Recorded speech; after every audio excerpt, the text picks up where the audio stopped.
For someone who's a little bit hyperactive, what's the best way to get a balance between removing content, which is really good, but then not getting annoyed when content comes in and you think, oh, it's spoiling my piece? Is there some way to get a balance? I assume the question applies to yourself. Yeah. So that someone is you. Yeah. Okay. Just wanted to make sure. So you are hyperactive. Yeah. Now, rather than explaining it to us in abstract way, can you give an example or one example of where this is problematic and how it manifests in your life? So, for example, here after the talks, I can go out to the nature and I'll get a glimpse now of some kind of presence. Yes. And I also want to engage with other people. But I know once I get on a roll, for example, speaking how good the talk was, I'm into just a torrent. So it's almost, should I just go and sit in the park for hours and hours? But that's too extreme probably.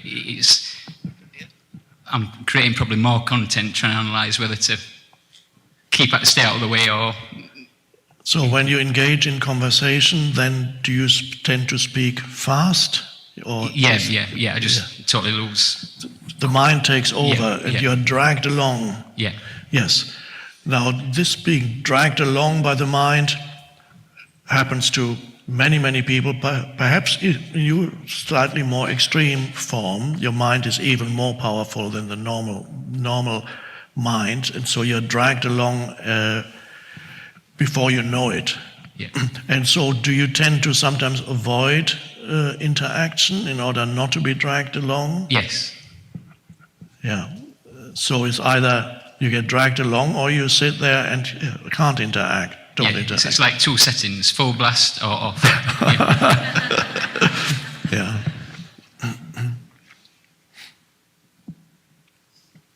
When somebody talks to you, of course, how do you experience yourself when you listen to somebody?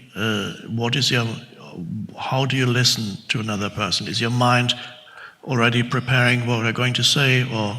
Yeah, definitely. Whenever anybody tells me the name, never ever remember it, because I'm probably somewhere else when that's coming in.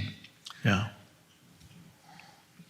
Have you done any practice, meditation, any kind of meditation practice, formal meditation? Yeah, I try, and I'm guessing if I do it reasonably well for that first 5 minutes when I get up and go outside, it's lovely. But now, when you're out in nature by yourself, are you able to be present to some extent, or is your mind still active while you're looking at the trees or at the sky? To some extent now, I can. So that's progress, definitely, because I couldn't do that before. So you find little spaces when you're of presence, when you're not interacting with people. Yeah, like wet tarmac for some reason. That works. I don't know why. It's just a reflection of the... Oh. Yeah. Well, the most unlikely things can help you. That's fine. It doesn't really matter what it is.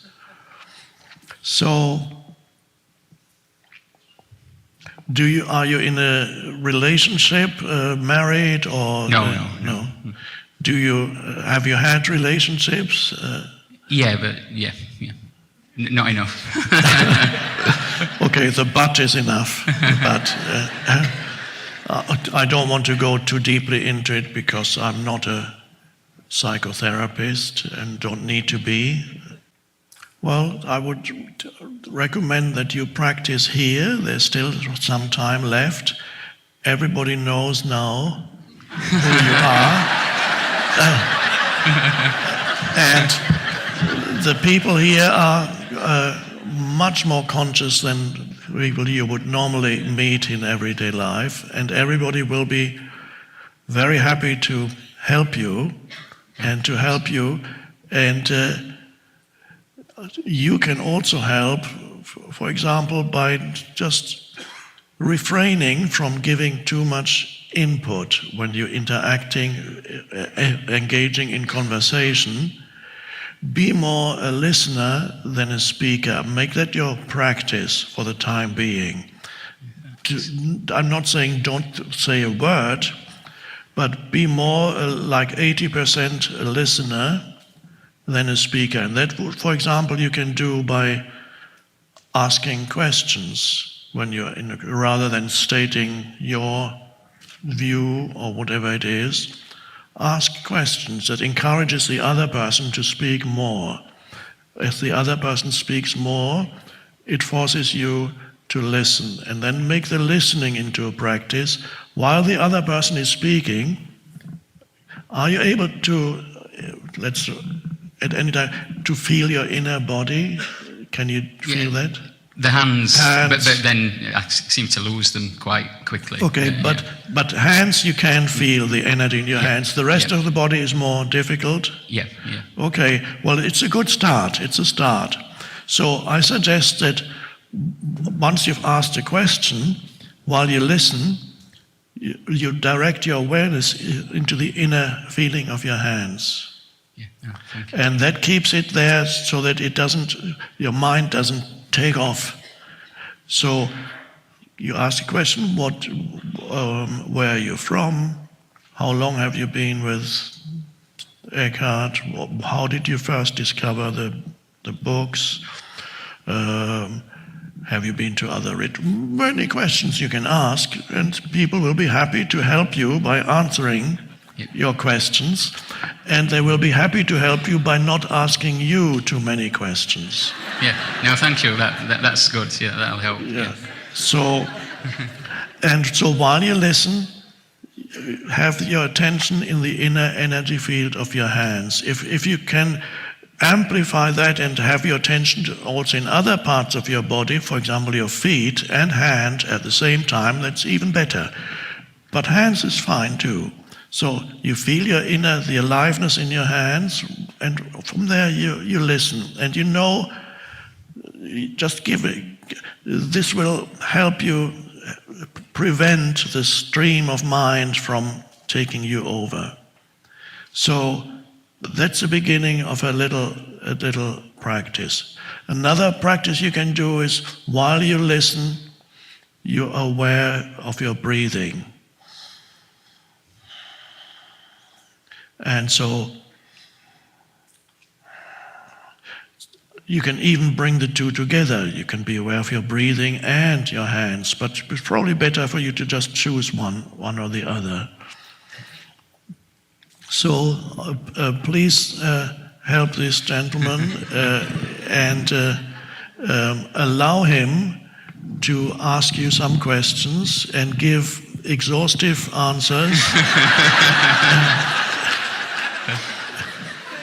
And don't ask him any questions except, I'll ask you a couple of questions so you don't need to ask him.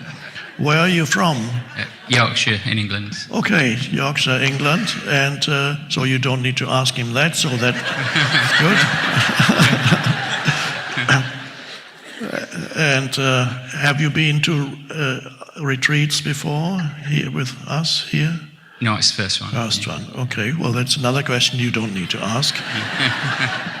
Okay, I believe you can get there. So, and of course, in addition to this practice with people, go out into nature and be engaged, if necessary, even involve other senses, to not just the visual sense, or for most people the visual is the predominant sense, but also perhaps touch something, see a leaf or plant, pick up a stone, or on the beach, the sand, or whatever it is, water. Beware of the tactile sense perceptions. All these things help you get out of your mind. I